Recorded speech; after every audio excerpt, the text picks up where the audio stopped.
Você já experimentou alguma vez a restauração de Deus na sua vida? O que acontece quando Deus restaura alguma área da nossa vida? Esse é o tema do Expondo as Escrituras de hoje. Está entrando no ar o programa Expondo as Escrituras. Comigo, Pastor Mário Luna. Um programa para você entender e praticar a palavra de Deus. A paz do Senhor, sejam bem-vindos a mais um Expondo as Escrituras. Eu sou o Pastor Mário Luna. É com grande satisfação que recebo você aqui no canal por mais uma vez. Quem sabe você também está chegando pela primeira vez e você é muito bem-vindo aqui conosco. Hoje nós vamos falar sobre o tema A restauração de Deus produz alegria. Baseada, sabe aonde? No Salmo de número 126. Vamos fazer a nossa leitura de hoje? Quando o Senhor trouxe do cativeiro os que voltaram a Sião, estávamos como os que sonham. Então, a nossa boca se encheu de riso e a nossa língua de cânticos. Então se dizia entre as nações: grandes coisas fez o Senhor a estes. Grandes coisas fez o Senhor por nós, e por isso estamos alegres. Faz-nos regressar outra vez do cativeiro, Senhor, como as correntes do sul. Os que semeiam em lágrimas cegarão com alegria. Aquele que leva a preciosa semente andando e chorando, voltará sem dúvida com alegria, trazendo consigo os seus molhos. Vamos fazer uma oração? Senhor Deus e Pai, Pai amado e Pai querido, eu te rendo graças mais uma vez pela oportunidade de estar aqui no Expondo as Escrituras. Eu clamo a Ti, Senhor, neste momento, pedindo ao Senhor que ilumine a minha mente, para que eu possa expor as Tuas palavras de acordo com as verdades contidas nela. Também peço que ilumine a mente daqueles que estão assistindo, para que possam compreender e que possamos praticar a Tua palavra, pois esse é o intuito: ler, explicar, aplicar, para que venhamos praticar. É o que eu te peço e já te agradeço, em nome de Jesus. Amém. Bom, se você deseja baixar o resumo desse Expondo as Escrituras, basta você descer na descrição do vídeo e lá na parte de baixo vai ter lá, faça download, clique, será levado para o meu site. Uma vez que você esteja no meu site, dessa página lá e vai ter um botãozinho para que você possa baixar o slide, o resumo desse Expondo as Escrituras. Clube de membros do canal do Pastor Mário Luna. Tenha vários benefícios e baixe tudo em um único lugar. PDFs dos resumos e slides da EBD, slides em PowerPoint da EBD e PDFs do Expondo as Escrituras. Clique no link na descrição do vídeo e assine. E temos uma novidade: a pedido, formas de pagamento Pix, boleto e cartão. Essa é a área de membros onde você vai baixar tudo num único lugar. Seja membro e ganhe todos esses benefícios. Programa Expondo as Escrituras. Apresentação: Pastor Mário Luna. Então é isso, você, se quiser, você pode também ser membro do canal. Sendo membro, ao invés de você a cada vídeo e ter que ir lá, clicar, ir no meu site para baixar, você pode baixar tudo num único lugar, se inscrevendo como membro. Não é assinante, inscrito, você não paga nada para isso. Mas se você quiser ser membro, você vai estar semeando no meu Ministério de Ensino. Clique aqui embaixo, na descrição do vídeo tem assim, ó, seja membro. Aí tem um link, você clica e você pode ser membro, podendo desfrutar dos benefícios. Vamos lá para a nossa introdução de hoje. No Expondo as Escrituras de hoje, vamos abordar que a restauração de Deus produz alegria, baseado no Salmo 126. Não pode haver dúvida de que a experiência no exílio foi algo amargo para o povo hebreu. O Salmo 137, inclusive, descreve isso com muita clareza. Mas a restauração à pátria trouxe intensa alegria. Embora o povo não pudesse cantar em Babilônia, eles não se sentiam confortáveis de entoar louvores ao Senhor numa terra estranha, até porque eles estavam tristes quando foram trazidos de volta a Judá, entoaram cânticos de alegria, versículo 2, desse salmo. Este salmo expressa a restauração maravilhosa que Deus fez por seu povo. Aprenderemos sobre a realidade do povo, sua reação e seu pedido. Bom, Para podermos entender melhor esse salmo, temos que entender o contexto segundo o que ele descreve. Então, como o povo de Deus chegou ao cativeiro? Ao morrer Salomão em aproximadamente 931 a.C., o reino foi dividido. Não havia um reino dividido, havia um reino único. Sobre o reinado de Saul, depois Davi, depois Salomão. Um reino só. Quando Salomão morre, esse reino é dividido, tá? Só para você compreender. O reino foi dividido. Reino do Norte, Israel, ele teve 19 reis e 8 dinastia. Agora sim, dinastias. O que quer dizer? Reis pertencentes à mesma família. Então ele teve 19 reis, mas apenas 8, tá? Reis pertencentes à mesma família. Em um período de 209 anos, nenhum desses reis buscou a Deus e foram todos rebeldes. A voz profética foi levantada, mas eles não deram ouvidos a Deus, que enviou o juízo através da Síria em 722 a.C., para onde foram levados cativos e jamais foram restaurados. Quando nós estamos aqui dizendo que nunca foram restaurados, nunca vieram em grupos. É claro que foram retornando, mas não assim, em grupos nesse caso. O Reino do Sul, Judá, teve 20 reis da mesma dinastia davídica, ou seja, todos eles eram descendentes do rei Davi. Judá não aprendeu a lição com o Reino do Norte e também começou a desviar-se de Deus. Mais uma vez, a voz profética se levanta e eles tamparam os ouvidos, prenderam e mataram os profetas. Então Deus os entrega em 586 para serem levados definitivamente para o exílio pela Babilônia. E lá permaneceram por 70 anos. Então nós temos o Reino do Norte, que passaram pelo cativeiro assírio, 10 tribos. Reino do Sul, nós temos 2 tribos que ficaram pertencentes ao Reino do Sul. Só que primeiro vai o Reino do Norte para o cativeiro e o Reino do Sul fica. Só que eles não entendem, eles não aprendem. Deus envia profetas para falar para o Reino do Norte, o coração deles se fecha. Isaías é um profeta que profetiza antes do cativeiro acontecer, tá? E o cativeiro vem e mesmo assim eles não acreditam, então eles vão para o cativeiro. Jeremias profetiza antes do cativeiro e durante o cativeiro também. Então nós temos aí um entendimento que eles foram avisados, mas eles não deram crédito. Eles não acreditaram. Eles foram rebeldes à voz do Senhor, certo? Então o cativeiro se cumpre.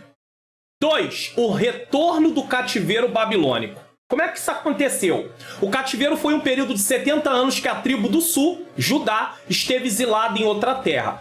Está se falando do Reino do Sul, porque aqui está se tratando do cativeiro do Reino do Sul, não o cativeiro assírio, tá? A Babilônia caiu e um novo império se levantou.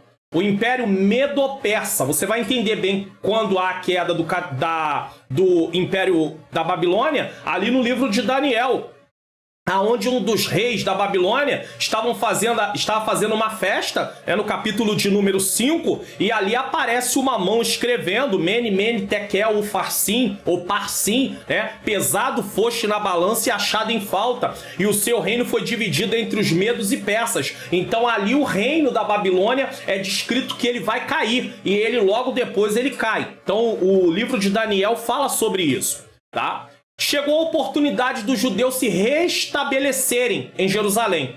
A política desse império era diferente. Enquanto o império da Babilônia tinha como estratégia levar seus súditos, as pessoas que ele tinha capturado, para sua terra e fazer uma aculturação. O que é uma aculturação? É reformular sua cultura, ensinar tudo novamente, mostrando que os padrões agora eram daquela terra que eles estavam. O mundo tenta fazer em nós também uma aculturação, no qual nós, como cristãos, não podemos nos amoldar à cultura do mundo, ao comportamento do mundo. E é isso que a Babilônia fazia. Eles iam lá e aculturavam, fazia com que aqueles que estavam indo prisioneiro tinham que ter seus hábitos mudados estruturados em todas as áreas, inclusive na área religiosa. É por isso justamente que Daniel se comporta diferentemente. Ele deseja não se contaminar. Também os seus 3 amigos, Misael, Azarias e Ananias, que também são chamados de Sadraque, Mesaque e Abidnego. É por isso que esses 3 jovens,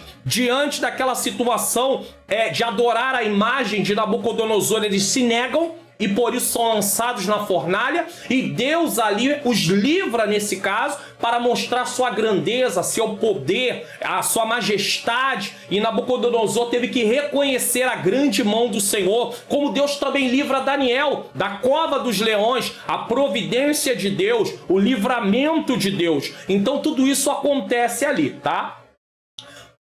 Os reis persas eram mais humanos, certo? Então, o Império Medo-Persa mantinha seus súditos em seu próprio território. Ele não arrancava, ele não tirava. Os reis persas eram mais humanos do que os reis assírios e babilônicos.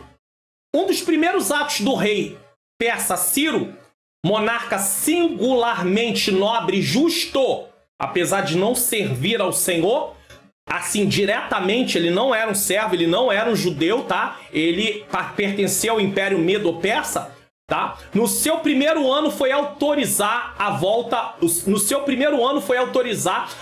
dos judeus e outros povos à sua pátria. Quando Deus diz assim, meu servo Ciro, é porque ele está o quê? A serviço de Deus naquele momento.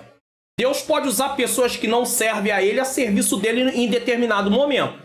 Por essa época, muitos dos exilados estavam tão confortavelmente situados à beira das águas da Babilônia que ignoraram o decreto que permitia seu retorno à Palestina. Sabe qual é o livro que relata essa parte do povo que ficou na Babilônia? O livro de Esté. O livro de Esté, ele vai fazer o relato da parte que ficou na Babilônia que não voltou junto com os demais nesse caso, tá? Então nós entendemos que em consequência desse povo ter ficado lá, a terra do exílio continuou sendo a pátria de muitos judeus por gerações. A geração que foi para o exílio já estava idosa, e a que nasceu lá estava aculturada, ou seja, eles já não tinham mais a mesma cultura que eram dos seus antepassados. Por quê? Porque eles receberam novos ensinamentos na terra da Babilônia, tá? Isso é para você compreender. Foi dentro dessa política que o rei Ciro determinou a volta dos cativos, depois de ter conhecimento sobre o que o profeta Jeremias havia escrito a seu respeito, está em Jeremias 29, 10 a 14, e se cumpriu a predição de Isaías que depois do exílio Deus usaria Ciro para trazer os judeus de volta à sua própria terra, Isaías 45, do 1 ao 4. Também parte da profecia de Ezequiel se cumpria nesse momento, Ezequiel 37, de 1 a 14, né? Em resposta a essa proclamação, milhares de exilados prepararam-se para retornar. O retorno aconteceu em 3 levas. Primeira leva, sob a liderança de Zorobabel, para reconstruir o templo. Então veio um grupo primeiro com Zorobabel, tá? Para reconstruir o templo. Depois veio outro grupo sob a liderança de Esdras, para ensinar a lei. E depois veio um terceiro grupo sob a liderança de Neemias para reconstruir os muros. O interessante é que o povo foi levado para a Babilônia também em 3 levas.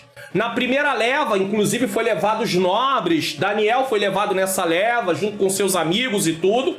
Depois, isso foi em 605 a.C. Depois, em 597, houve outra investida, uma segunda leva.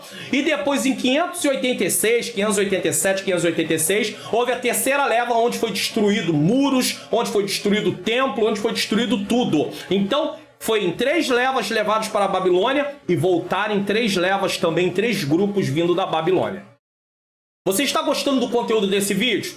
Então, por favor, não deixe de dar o like, não deixe de se inscrever no canal e ativar o sininho das notificações para você ficar ciente do que está acontecendo aqui no canal. Eu também falo para você não deixar de postar o seu comentário, da onde você está assistindo, de que lugar do Brasil e o que você está achando, e também de compartilhar na sua rede social. Outras pessoas podem ser edificadas através do ensinamento de hoje. Eu quero fazer algumas recomendações de livros. Sempre me perguntam, pastor Mário Luna, tem algum livro que o senhor recomende? Uma Vida com Propósito, tá? Os links de todos eles estão na descrição do vídeo. Uma Vida com Propósito, veja bem, entenda isso aqui é bem interessante você parar e pensar. Por que você está aqui?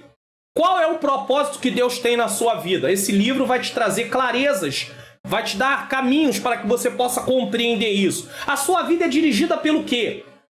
Se você não for dirigido pelo propósito de Deus, outras coisas vão dirigir a sua vida. E a pergunta é, o que dirige a sua vida? Isso é importante perguntar aqui.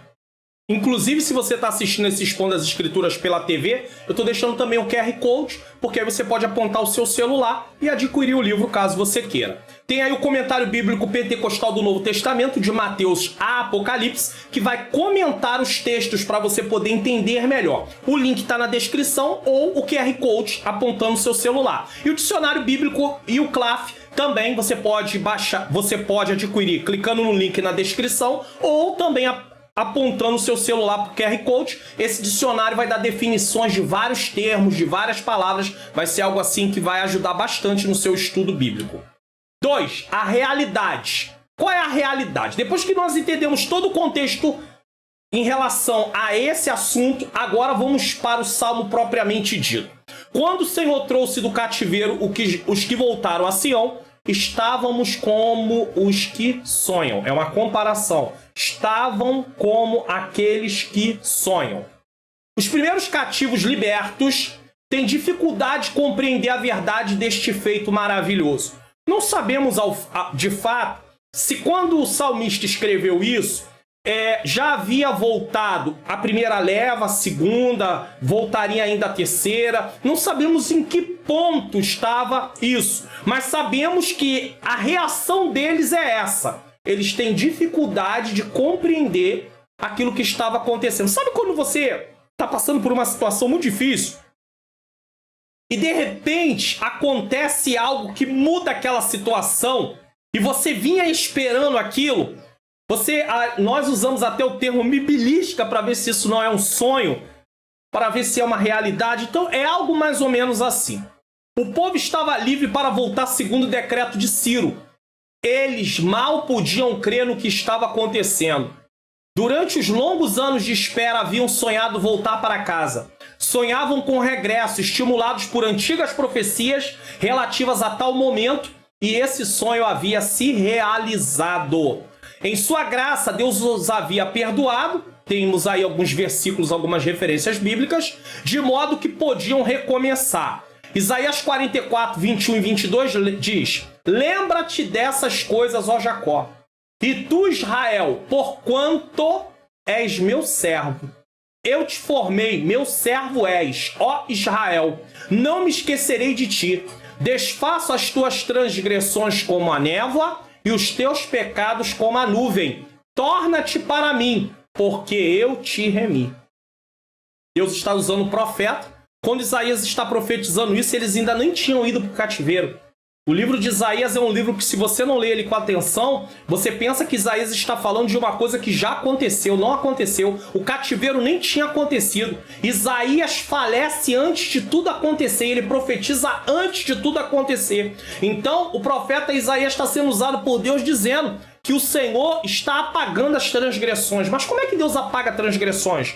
Como é que Deus perdoa? Quando nós nos arrependemos. Não pense você que eu vou prosseguir nos meus pecados, caminhar no pecado, viver no pecado e achar que Deus vai perdoar o meu pecado, porque Ele não vai. O perdão de pecado vem mediante uma atitude de arrependimento. O cativeiro estava servindo para restaurar o povo, para poder trazer o povo de volta para perto de Deus, a nível de comunhão com Deus, já que o povo vivia na terra que Deus tinha dado. Como promessa, desde Abraão, estava vivendo longe de Deus, Deus faz se cumprir isso também literalmente. Eles vão para longe, eles saem da terra. Agora Deus está pronto para perdoá-los, então eles vão regressar da terra. Então eles voltam de novo para a terra da onde Deus havia os colocado. E isso tudo para os ensinar a caminhar e obedecer ao Senhor. Na Babilônia, os judeus tinham perdido seus cânticos. Já falamos disso. Mas agora estavam gritando, rindo e cantando. Que testemunho maravilhoso de fidelidade de Deus em cumprir suas promessas. O nosso Deus é especialista em cumprir promessas. Deus cumpre o que Ele fala. Se Ele falou, Ele vai cumprir. Agora entenda, existem promessas que são condicionais. Se Deus prometeu, mas existe uma condição, se você não cumprir a sua parte, Deus também não cumpre, porque é uma promessa condicional. 4. A reação agora do povo. Como é que eles reagem? Em primeiro lugar, estamos aprendendo a realidade. Agora, como eles vão reagir? Então a nossa boca se encheu de riso e a nossa língua de cânticos. Então se dizia entre as nações, grandes coisas fez o Senhor a estes. Grandes coisas fez o Senhor por nós e por isso estamos alegres. Você já experimentou os feitos de Deus na sua vida? Você já experimentou os feitos de Deus mesmo antes de você servir ao Senhor? Eu mesmo experimentei os feitos de Deus em minha vida mesmo antes de servir ao Senhor. Eu ainda novo, com menos de 10 anos de idade, estava ainda da minha infância, passando por situações no qual o Senhor guardou a minha vida. O Senhor me livrou. Eu morava num local, numa localidade, onde havia um terraço, eu ficava lá em cima às vezes, minha mãe precisava sair para trabalhar, eu subia, não era um lugar em si, assim, no caso, a minha mãe não estava sendo uma mãe descuidada, mas ela tinha que sair, ela tinha que ir trabalhar, e eu subia aquele terraço, ficava lá em cima, e quantas das vezes naquela mureta, olhando lá de cima, e de repente, daria aí pelo menos aí uns 6 andares, aquela voz vinha ao meu ouvido dizendo, se lança daqui de cima. Quantas vezes, não foi uma, não foi duas, não foi 3, foram várias vezes que isso aconteceu. E eu nunca falei isso para minha mãe no sentido quando eu era criança. É uma coisa interessante. Mesmo como quando criança, muitas crianças passam por batalhas terríveis que os pais nem imaginam. E eu sou um exemplo disso. E o inimigo já soprava no meu ouvido, se lança daqui, porque ele sabia, da obra que Deus tem na minha vida, que Deus realizaria na minha vida, e ele já estava lutando, tentando de alguma maneira fazer com que a minha vida se encerrasse ali, e o Senhor me guardou, e o Senhor nunca deixou com que eu me atirasse dali de cima, o Senhor nunca deixou sequer que eu passasse do muro para a mureta que tinha do lado de fora, o parapeito para proteger. Ele dizia, pula para o outro lado, e eu não fazia, e eu vou dizer uma coisa aqui interessante. O medo, nós não podemos ser dirigidos pelo medo. Esse livro, Uma Vida com Propósito, fala sobre isso. O que dirige a sua vida? E tem gente que é dirigido pelo medo. O medo não pode dirigir a nossa vida, mas o medo é importante na vida do ser humano. Mas não é um medo que vai travar, mas um medo que vai nos trazer um alerta. E eu tinha medo de altura, eu tinha medo de cair lá de cima. Então Deus usou o medo para também me proteger. Às vezes as pessoas têm uma coragem insana, uma coragem de insensatez, no qual colocam as suas vidas em risco. Isso não é coragem, isso é imprudência, isso é falta de sabedoria. Mas o Senhor me ajudou, mesmo eu sendo criança. Então hoje eu posso dizer para você que está assistindo o Expondo as Escrituras, grandes coisas fez o Senhor por mim, e por isso eu estou alegre. Antes de servir a Deus, muito antes de servir ao Senhor, o Senhor já estava olhando pela minha vida. O nosso Deus é maravilhoso. O povo de Deus estava cheio de alegria e testemunham sobre a fidelidade de Deus. E ao mesmo tempo as nações reconhecem o cuidado e os feitos tremendos de Deus por seu povo. Porque o povo se alegra que está voltando, o povo engrandece ao Senhor, mas quem está à volta está observando o que está acontecendo. Porque tem pessoas à nossa volta observando. Eu não vou usar aquele texto de Hebreus que tem uma grande nuvem de testemunha, porque aquele texto não está falando de pessoas que nos observam. Está falando dos heróis da fé do capítulo 11. Mas nós sabemos que tem pessoas que nos observam, não baseados em Hebreus, tá? Não baseado em Hebreus 12, mas tem pessoas que nos observam, e ali estavam observando. Isaías falara do povo de Deus como suas testemunhas. Isaías 43 fala, né? Vós sois as minhas testemunhas. As nações vizinhas, algumas das quais odiavam Israel, ficaram atônitas com esse acontecimento e confessaram publicamente que o Senhor de Israel havia feito grandes coisas por seu povo. Eles não gostavam de Israel, mas eles têm que reconhecer a grandeza de Deus. É por isso que eu e você temos que aprender uma coisa. Todas as coisas que Deus fizer na minha e na sua vida não é para engrandecer você nem eu. Não é para que o nosso nome seja lembrado. Não é para que as pessoas possam ver, Deus é com ele porque ele consagra, porque ele jejua, porque ele ora, porque ele busca, porque ele lê Bíblia. Não. O que Deus faz é para que o nome dele seja glorificado.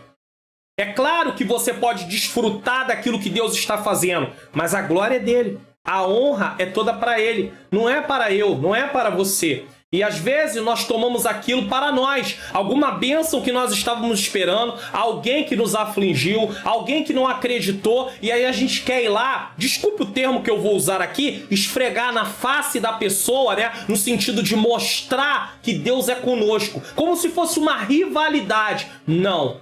Foi para a glória do nome do Senhor. Tenha sempre isso. Foi Deus. É Deus e sempre será Deus. Se você é uma pessoa que atribui as coisas que Deus faz a você para se engrandecer, você terá vida curta na presença do Senhor. O Espírito Santo de Deus estará impossibilitado de trabalhar na sua vida, porque Deus não trabalha em coração soberbo, Deus não trabalha em coração orgulhoso. Mas se você é uma pessoa que repassa a devida glória a quem é devido, com certeza o Senhor estará com você, Ele estará na sua vida. A explicação era: o Senhor os tem tratado magnificamente. Esta mesma confissão foi feita pelos que regressavam, que com base na experiência pessoal testificavam do poder redentor de Deus. Os judeus reconheceram que Deus havia feito grandes coisas por eles e deram glórias ao Senhor. Não foi uma vitória concedida por Ciro, e sim Deus usando seus meios para agir dentro da história. Às vezes Deus usa uma pessoa para que alguma coisa seja realizada na nossa vida e nós queremos dedicar toda aquela vitória àquela pessoa. Não. Você pode ser grato a Deus por causa daquela pessoa. Você pode honrar aquela pessoa no sentido de reconhecer o que ela fez. Mas quem operou, quem agiu, quem trabalhou foi o Senhor. Se Deus usou aquela pessoa, ela apenas é um instrumento. Você deve reconhecer sim, você deve ter gratidão sim, você deve reconhecer aquilo que você recebe. Porém, você sabe que por trás de tudo aquilo está quem? Deus. Por trás de Ciro estava Deus. Por trás do cativeiro babilônico estava Deus. Por trás do livramento durante todo o tempo do cativeiro babilônico estava Deus. Sempre foi Deus. Sempre será Deus. É Deus quem está no controle da situação. Então, guarde isso. Se você é capaz de explicar o que está acontecendo, então não é obra de Deus. Dr. Bob Cook fala isso. Outros indivíduos aparecem nas escrituras confessando a grandeza de Deus. Moisés, Jó, Samuel, Davi, o profeta Joel, Maria e o endemoniado anônimo que Jesus curou. Essa deve ser a confissão de todos os cristãos em todas as igrejas. É Deus. Foi Deus. Será Deus. O grande problema é que nos momentos que recebemos vitórias, nós estamos tão preocupados em mostrar para as pessoas que Deus é conosco, que nós esquecemos de atribuir aquilo que recebemos ao Senhor. Porque nós lidamos com as vitórias como se fosse uma coisa para lançar diante das pessoas e mostrar: Deus é comigo. Como se Deus precisasse de fazer esse tipo de coisa para mostrar que Ele é Deus. Não, Ele não precisa fazer isso. E o pior de tudo, eu como servo do Senhor, não posso me comportar desse jeito. Usar as vitórias de Deus como uma revanche contra as pessoas que se levantam ou contra as pessoas que eu não gosto. Piorou, que eu como cristão não posso ser uma pessoa que não gosta das pessoas. Ah, pastor, posso sim, eu tenho o direito de gostar de quem eu quiser. Então você está cometendo assassinato no coração. É a mesma coisa do assassinato físico para Deus. Mesma coisa, igualzinho. É só você estudar a palavra que você vai ver lá no capítulo, lá no livro de Mateus, no Evangelho segundo escreveu Mateus, no capítulo 5 tem um trechozinho que fala sobre isso. Então, cuidado, porque se você é uma pessoa que não gosta dos outros e aproveita as vitórias que chegam na tua vida para poder fazer revanchismo, você está indo contra aquilo que a palavra de Deus determina em relação ao nosso comportamento.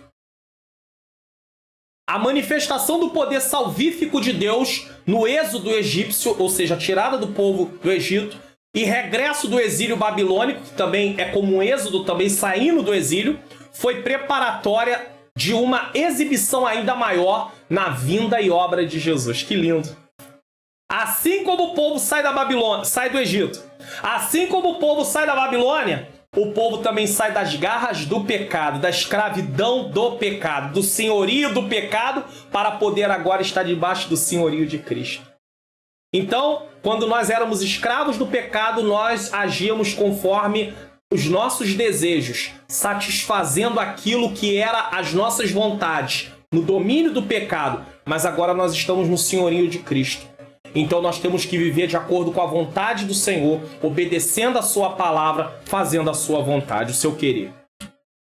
Você está gostando do conteúdo desse vídeo? Já deixou o like? Já se inscreveu no canal? Já ativou o sininho das notificações? Não deixe de aí colocar seu comentário de que lugar do Brasil você está assistindo, o que você está achando, e também não deixe de compartilhar esse vídeo, porque é importante para que outras vidas sejam edificadas. Clube de membros do canal do Pastor Mário Luna. Tenha vários benefícios e baixe tudo em um único lugar: PDFs dos resumos e slides da EBD, slides em PowerPoint da EBD e PDFs do Expondo as Escrituras. Clique no link na descrição do vídeo e assine. E temos uma novidade: a pedido, formas de pagamento Pix, boleto e cartão. Essa é a área de membros onde você vai baixar tudo num único lugar. Seja membro e ganhe todos esses benefícios. Programa Expondo as Escrituras. Apresentação: Pastor Mário Luna. Como eu disse, se você for membro, você baixa tudo num único lugar, semeia no meu Ministério de Ensino e você tem aí esses benefícios. O link está aqui na descrição do vídeo, caso você queira. Pastor, eu não tenho condição, não posso. Ore por nós, ore pelo nosso ministério, porque nós necessitamos muito das suas orações. 5. O pedido. O que ele pede? Salmista: faz-nos regressar outra vez do cativeiro, Senhor, como as correntes do sul. O salmista roga que aconteça uma restauração mais plena para os cativos de Israel, de modo que haja mais um ajuntamento do que ainda se encontra dispersos no exílio. O que isso quer dizer? Lembra que eu disse que nós não sabemos em que momento o salmista está escrevendo? Pode ser que ele esteja escrevendo logo na primeira leva, que o povo está voltando. Então havia muita gente que não tinha voltado. E o desejo dele é que voltem todos, que todos regressem. A segunda metade do versículo, que a primeira metade é: faz-nos regressar outra vez do cativeiro, Senhor. Qual é a segunda metade? Como as correntes do sul. Preste atenção nisso. A segunda metade do versículo contém uma referência a um fenômeno bem conhecido: enchentes súbitas no Negueb, a parte sul de Israel. Esta referência chama atenção para a forma repentina com que o regresso adicional podia concretizar-se e a bênção resultante, justamente como reflorir do deserto depois de chuvas refrescantes. Isaías 35:1 diz assim: o deserto e os lugares secos se alegrarão com isso, e o ermo exultará e florescerá como a rosa. O Warren Wiersbe, um teólogo, comenta o seguinte: que era importante que o povo voltasse para a sua terra e pusesse mão à obra, mas também era importante que Deus abençoasse seu trabalho. Salmo 127, 1 e 2 vai falar sobre isso. Se o Senhor não vigiar a cidade, em vão vigia o sentinela, né? Preste atenção nisso. Se o Senhor não cumprisse sua aliança e não enviasse as chuvas em seu devido tempo, não haveria colheitas e o trabalho todo seria em vão. Cada gota de chuva é algo minúsculo, mas quando cai sobre a terra é uma promessa de vida. Quanta bondade do Senhor mandar chuvas de bênçãos a seu povo. Como é importante que o povo de Deus ore e peça suas bênçãos e se prepare para recebê-las. Nas Escrituras, a água potável é uma figura do Espírito de Deus e do vigor restaurador que ele concede àqueles que o buscam. Então nós temos aqui, observamos uma questão que vai só se ampliando. Ele pede que haja ali um retorno. Você vai ver que o versículo diz assim: como as correntes do sul. Então nós entendemos que o salmista deseja que o povo volte, mas volte em sua totalidade. Nesse caso, Só que o teólogo Ari Wisber, ele deixa também transparecer que o povo necessita também, essa corrente do sul, poderia já estar antecipando os versículos que vão vir depois, que é o 5 e 6, mostrando a necessidade de chuvas, porque eles estariam novamente se situando na terra e eles precisavam novamente continuar as atividades do dia a dia. E quais eram as atividades dele? Pecuária e plantio. Eles trabalhavam com cuidado de animais, criavam animais, e eles também trabalhavam com a parte de semear para poder colher, agricultura. Então eles precisavam de quê? De chuva. Então o salmista, ele tanto poderia estar falando ali do retorno do povo, como a abundância de chuva quando vinha. Em certo momento era um deserto, o sul, mas quando vinham as chuvas deixava de ser um deserto e florescia. Havia ali vida por causa da chuva, como também ele poderia estar falando sobre as chuvas que iam se antecipar para que viesse o tempo para eles poderem semear e pudessem colher, caso contrário não teria como haver colheita. A promessa, que é justamente agora o versículo 5 e 6. Os que semeiam em lágrimas cegarão com alegria, aquele que leva a preciosa semente andando e chorando voltará sem dúvida com alegria, trazendo consigo seus molhos. Deixa eu falar uma coisa aqui antes de eu prosseguir. É importantíssimo, todas as vezes que você estuda a palavra de Deus, você resgatar o sentido do escritor, o que ele quis dizer para aquele tempo, para só depois você fazer a aplicação. Porque se você não resgatar o sentido daquele tempo usando as regras de interpretação, o que vai acontecer? Você vai pegar e vai fazer uma aplicação direta. Você vai ler isso aqui e já vai falar, irmãos, isso aqui tem a ver com pregarmos a palavra e vidas aceitarem Jesus. A colheita são as almas. Mas no início, a intenção original não era essa. Não é disso que o texto está falando.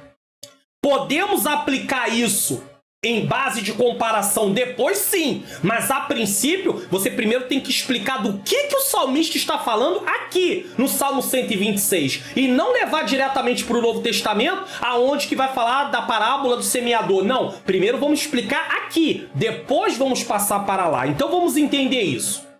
Aqueles que semeiam em pranto colherão com alegria. O salmista fala do tempo do exílio como a semeadura e da restauração como a ceifa. Então, essa questão de estar chorando quando está semeando, poderia o salmista estar falando do tempo que passaram no exílio, chorando, se lamentando, entristecido. E quando ele fala sobre trazer os seus molhos, ele pode estar falando do tempo de restauração, que é justamente o tempo de alegria. Tá bom, vamos prosseguir. Ele faz um retrospecto das lágrimas anteriores que foram substituídas pela alegria. Estas palavras têm a sonoridade de um dito proverbial sobre eles, não diferente das palavras de Jesus em João 4, 36 a 38. Parábola do semeador. O que pode bem ser um eco deste salmo. O período da dolorosa semeadura passou e a colheita chegou. O salmo começa e termina com a nota de alegria. Deixa só eu fazer uma retificação. João 4, 36 a 38 não está falando da parábola do semeador, mas Jesus ali falando com os seus discípulos sobre o seguinte. Ele diz o seguinte, deixa eu ler aqui porque fica melhor. 36 a 38 de João. E o que ceifa recebe galardão e ajunta fruto para a vida eterna, para que assim o que semeia como o que ceifa, ambos regozijem, ou seja, fiquem alegres. Por isso é verdadeiro o ditado, um é o que semeia, outro é que ceifa. Eu vos enviei a ceifar onde vós não trabalhaste, outros trabalharam e vós entraste no seu trabalho. Então é disso que Jesus está falando aqui, tá bom? Só para me corrigir. Mas vamos chegar lá na parábola do semeador. Nosso entendimento sobre esses dois versículos pode ser ainda mais ampliado. O Ari Wisber diz que a fé sem obras é morta. Tiago 2,25. De modo que depois de termos louvado a Deus e orado, devemos arregaçar as mangas, pois o trabalho é uma bênção, não uma maldição. Deus incumbiu nossos primeiros antepassados de trabalhar no jardim antes mesmo de o pecado entrar na humanidade. Gênesis 2, 1, tá? 2,15. Nas Escrituras, as pessoas que Deus comissionou para tarefas específicas estavam ocupadas quando eles a chamou. Moisés cuidava das ovelhas, Gideão debulhava o trigo, Davi cuidava do rebanho da família, Neemias servia o rei, Pedro, André, Tiago e João trabalhavam em seu negócio de pesca e Mateus estava na coletoria, cobrando os impostos. O remanescente que regressou havia passado por fases difíceis, nós sabemos disso. Mas Deus prometeu que enviaria as chuvas e as colheitas. Ageu 2, 15 a 19 fala sobre isso. Se esse povo fosse fiel às estipulações da aliança, se eles andassem de acordo com a aliança, Deus cumpriria a sua parte. Qual era a sua parte? Enviar chuva para que pudesse haver...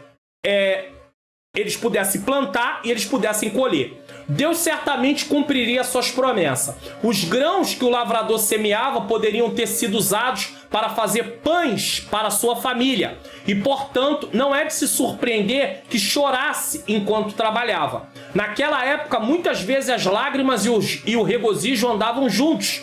Mas o lavrador confiava que o Senhor multiplicaria os grãos, de modo que houvesse o suficiente para os pães de sua família e também para semear a lavoura seguinte. Em sua aliança, Deus prometeu alimentação adequada ao povo, de modo que o semeador reivindicava essa promessa.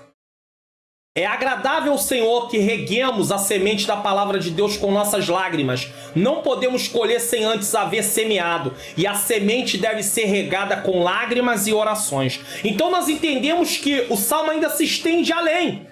Além do povo voltar, de querer o povo vindo, não só um grupo, mas viesse mais gente, tá bom? E viesse como as águas do Negueb, né? As fontes do sul, no sentido de vir ali como uma enchente, mas também o salmista já antecipa, falando dessa enchente, como a necessidade de chuva para o plantio e ter ali uma colheita farta. Nós entendemos que essa parte, o versículo 5 e o versículo 6, ele pode estar ligado a ele está falando sobre o choro durante o cativeiro e a alegria agora, e ele está colhendo agora algo em relação a tudo que eles tinham passado de tristeza, mas também pode estar falando do trabalho que eles vão começar agora, porque eles teriam que trabalhar para poder plantar, para poder colher, e eles dependiam de quê? De chuva. Quantas vezes Deus cerrou os céus para que não houvesse chuva por causa da desobediência deles? Então o salmista se antecipa pedindo a Deus que haja as correntes do sul. Para quê? Para que não falte água, para que não falte condições para que eles possam plantar e colher, e o trabalho deles possa ser bem sucedido.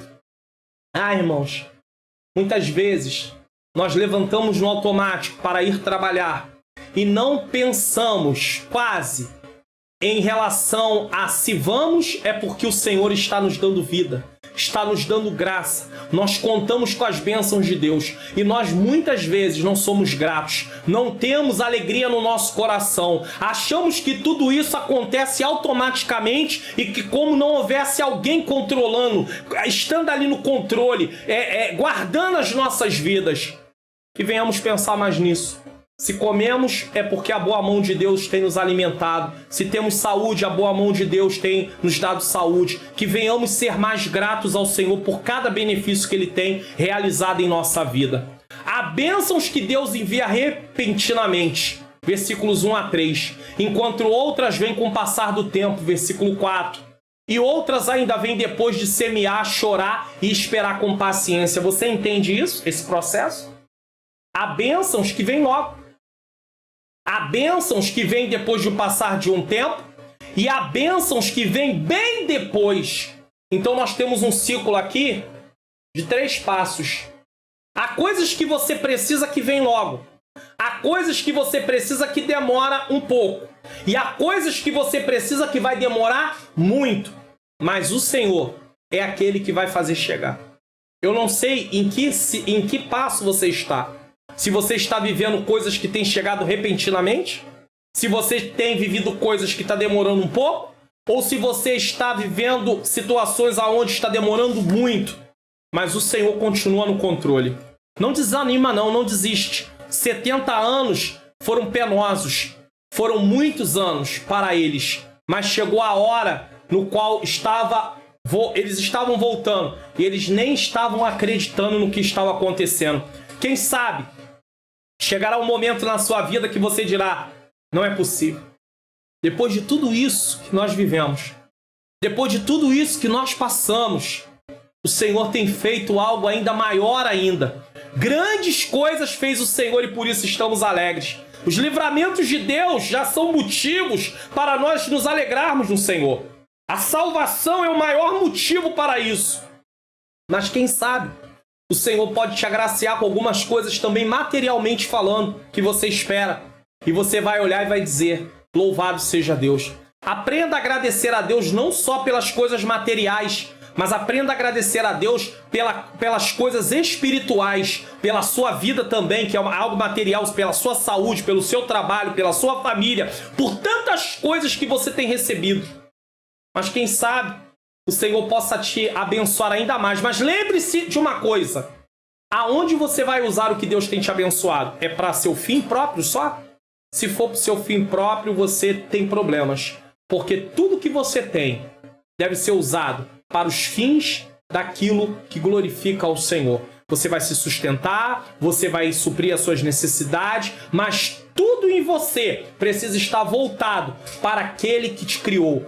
Tudo em mim precisa estar voltado para aquele que me criou. Então eu preciso servir a Deus com tudo aquilo que Ele tem me dado. Você tem feito isso? É importante ter isso em mente. Louvado seja Deus. Por fim, e não menos importante, o comentário Beacon nos diz o seguinte: existe um significado universal na promessa. Os que semeiam em lágrimas cegarão com alegria. Versículo 5. O semear ou a época de plantio em qualquer empreendimento é um tempo de labuta e ansiedade, mas a colheita abundante compensa todo o esforço despendido anteriormente. Os cristãos sempre lerão o versículo 6, tendo em mente a parábola do semeador, que está agora sim, Mateus 13, do 1 ao 15, Marcos 4, do 1 ao 12, Lucas 8, do 4 ao 10. Então, você viu o que eu fiz? Primeiro eu te expliquei o Salmo dentro do seu próprio contexto. O semear ali não tinha a ver com pregar a Bíblia, a palavra de Deus, ganhar almas para Jesus. Tinha a ver com trabalho. Eles precisavam de uma terra fértil. Eles precisavam que viessem chuvas. Eles precisavam que a boa mão de Deus abençoasse, porque eles estavam voltando e precisavam sobreviver, precisavam trabalhar. Mas agora nós vamos também fazer uma comparação disso com a questão da parábola do semeador. Então não é que o Salmo 126 está falando diretamente sobre a parábola do semeador, mas a parábola do semeador nos remete ao Salmo 126, nesse caso, e por isso podemos fazer uma comparação. Lemos sempre o versículo 6, tendo em mente a parábola do semeador. A semente é a palavra.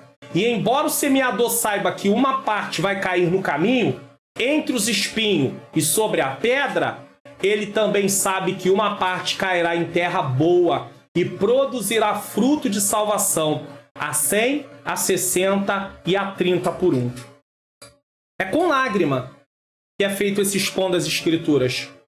Toda semana eu estou aqui trazendo o Expondo as Escrituras, a EBD comentada online, é com lágrimas. E nós esperamos que haja fruto, que haja transformação de vida, que vidas cresçam, que vidas sejam moldadas através da palavra de Deus. Então tem sacrifício, tem esforço, tem choro, tem lágrima. E ainda que pareça que não está surtindo efeito, está para a glória de Deus, ainda que seja um crescimento pequeno na vida das pessoas, no sentido de eu não estar acompanhando, de eu não saber, mas está havendo resultado.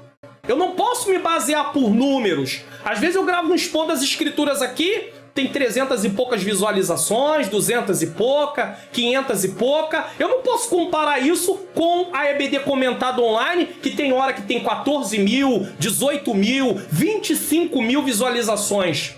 Eu creio que também, ainda que tenha poucas visualizações no Expondo as Escrituras, alguma coisa está acontecendo na vida das pessoas. E quem sabe, uma hora, o Expondo as Escrituras também possa ter 10 mil, 12 mil, 15 mil, 30 mil, quem sabe? Só quem sabe é Deus.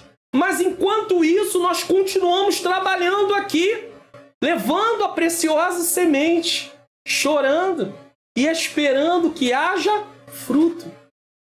Que haja fruto. Que haja resultado. Ainda que eu não tenha como avaliar esse resultado, o Senhor está avaliando, o Senhor está olhando, o Senhor está vendo. É isso que eu preciso dizer. Quem sabe você está fazendo algum trabalho para o Senhor? Deixa eu voltar a tela inteira aqui. E você talvez possa achar que não está tendo resultado. Mas Deus está trabalhando no oculto. Você sabia que uma árvore, primeiro ela precisa crescer para baixo, para depois crescer para cima? Porque se ela crescer primeiro para cima, qualquer vento arranca. Então é coisas que estão fora da sua visão, você não consegue ver. Mas em determinados momentos, deixa eu contar um testemunho. Eu comecei a produzir vídeos no canal, Deus já vinha falando comigo. Anteriormente, eu colocava os comentários da EBD no meu site por escrito. E aí, eu parei de fazer isso. E aí passou um tempo e Deus falava ao meu coração sobre a questão de começar a gravar vídeos. Mas gravar vídeo era algo muito novo para mim. E eu não tinha, assim, essa liberdade diante da câmera. Eu ficava acanhado, eu não sabia como fazer. Se você me colocasse numa sala de aula era diferente, mas se me colocar aqui na frente era complicado. E aí, no ano de 2020, no mês de abril, eu comecei a gravar a primeira aula da EBD comentada online, no segundo trimestre de 2020. Agora, no segundo trimestre, faz 2 anos, já fez 2 anos, tá? Que eu estou gravando. Com 1 ano e 6 meses. 200 visualizações, 300, não passava disso. Se passasse era muito pouco. Na EBD comentada online. Quando chegou no mês de... No início era menos, né? Depois foi aumentando um pouquinho. Lembra da comparação? Vai aumentando um pouquinho, leva muito tempo, mais ou menos, e algo assim muito rápido? Depende. E aí, quando chegou no mês de outubro de 2021, 1 ano e 6 meses depois, 1 ano e 6 meses depois, no mês de outubro de 2021, começou a haver um crescimento repentino, rápido, em relação às visualizações da EBD comentada online. E hoje, para a glória de Deus, já se chega a 25 mil visualizações em uma aula. Às vezes menos, mas o patamar 25 mil já chegou a 25 mil. Então, aconteceu, mas olha quanto tempo levou. Então, de repente, você não está vendo o que está acontecendo. Está oculto, mas Deus está trabalhando. E quando ficar visível, você vai olhar e você vai se surpreender. E você não vai acreditar. Você não vai acreditar, eu estou contando um testemunho meu, porque o que eu estou fazendo é para a glória de Deus. Esse canal está aberto para a glória de Deus, não é para minha glória, não é para mim enaltecer, não é para mim crescer. E eu saio na rua, às vezes, aqui no Rio de Janeiro, em alguns lugares aqui na minha própria localidade. Às vezes eu vou numa igreja convidado para pregar e chega lá, pastor Mário Luna, paz do Senhor. É uma satisfação conhecê-lo pessoalmente. Ué, mas por que pessoalmente? Não, porque eu conheço do seu canal. Você está entendendo? Então, Deus faz coisas que nós não esperamos. Completamos recentemente 10 mil inscritos. Eu estou gravando esse vídeo, essa expondo as escrituras, no dia 9 de abril de 2022. Mas já completamos 10 mil inscritos, já estamos indo para 11 mil inscritos. Então, Deus faz coisas que nos surpreendem. Mas é para eu engrandecer, é para eu chegar, não, eu sou bom, eu faço... Não, é para a glória de Deus. Então não desanima do trabalho que você está realizando, não. Não desanima, não, tá? Você gostou do conteúdo desse vídeo? Compartilha, dá o like, se inscreve no canal, tá bom? Ative o sininho das notificações e deixa o comentário de que lugar você está assistindo e o que você achou desse Expondo as Escrituras. Você conhece o curso livre de teologia da Faculdade Vitória em Cristo? Ele tanto é um curso online como presencial. Você realiza todas as atividades online. Por isso, você pode estudar em qualquer lugar do Brasil e no melhor horário para você. Clique no link na descrição do vídeo e se inscreva para assistir o módulo grátis. E se você gostar, seja aluno! Programa Expondo as Escrituras. Apresentação: Pastor Mário Luna. Eu indico esse curso, livro de teologia, porque pela bondade de Deus eu faço esse curso, eu sou aluno do curso, não sou professor, já dei aula de teologia, mas eu não sou professor desse curso, mas faço, é um bom curso, as pessoas me perguntam, o link está na descrição. Se inscreva no módulo grátis. Se você gostar, você se torna aluno. Se você não gostar, você não tem nenhum compromisso em relação a ter se inscrito no módulo grátis, tá bom? Eu faço a recomendação. Conclusão. Dessa forma, o Salmo falando em primeiro lugar para os seus próprios tempos, continua falando para nós. Desta forma, o Salmo falando em primeiro lugar para os seus próprios tempos, continua falando.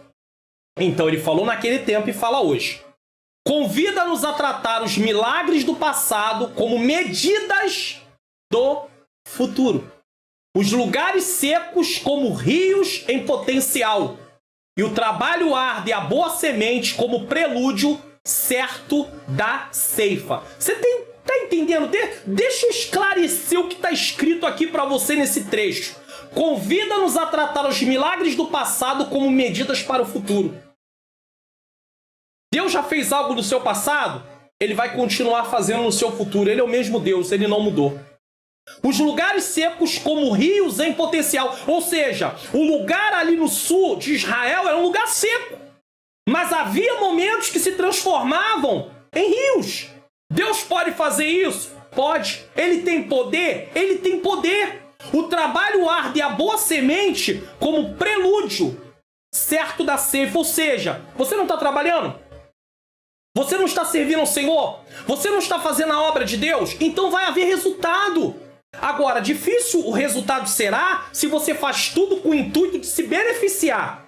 Mas se você faz para que o nome do Senhor seja engrandecido, para que o reino de Deus seja levado, proclamado, então você está no caminho certo. Ainda que para o nome do Senhor seja engrandecido, e ainda que para o reino ser proclamado, você seja beneficiado por causa do trabalho que você está fazendo, não tem nenhum problema. Mas se a sua motivação for engrandecer você, aí você está no caminho errado. Mas se a sua motivação for engrandecer o Senhor e proclamar o reino, você pode até ter benefícios. Mas essa não vai ser a sua motivação. A sua motivação é trabalhar para o Senhor, servir ao Senhor. É por isso que sempre a restauração de Deus produz alegria. Ali estava o salmista. Ali estava um povo alegre por causa da restauração de Deus. Deus restaurou. Pastor, ainda não chegou meu tempo de restauração. Então continua. Continua levando a preciosa semente. Continua trabalhando. Vamos aplicar a semente aqui no contexto do próprio Salmo. Não no contexto do semeador, no sentido de pregar só. Mas trabalhando também na obra, o seu trabalho no dia a dia. E deixa Deus fazer. Deixa Deus fazer. No tempo certo, haverá restauração. E você poderá se alegrar, porque o Deus de ontem é o Deus de hoje. E é o Deus que continuará amanhã. Ele é o mesmo. Deus não mudou. Vamos fazer uma oração? Senhor Deus e Pai, eu quero te agradecer por mais esse Expondo as Escrituras. A restauração produz alegria no nosso coração. E eu já experimentei a tua alegria várias vezes, Senhor, porque tu és o Deus da restauração. Que o Senhor continue nos abençoando e nos agraciando, nos fazendo entender, Senhor, o teu operar, o teu agir, que possamos continuar crendo, esperando nas tuas promessas. Porque, Pai querido, se estamos trabalhando, se estamos plantando, certamente haverá o tempo da colheita, o tempo da ceifa. Abençoa cada um. Se alguém está me assistindo que está desanimado, traz ânimo, traz força, traz vigor. É o que eu te peço e já te agradeço em nome de Jesus. Amém. Tô deixando aqui para você indicação de vídeos para que você possa assistir. E até o próximo Expondo as Escrituras. Que Deus abençoe a sua vida, abençoe a sua família, em nome de Jesus.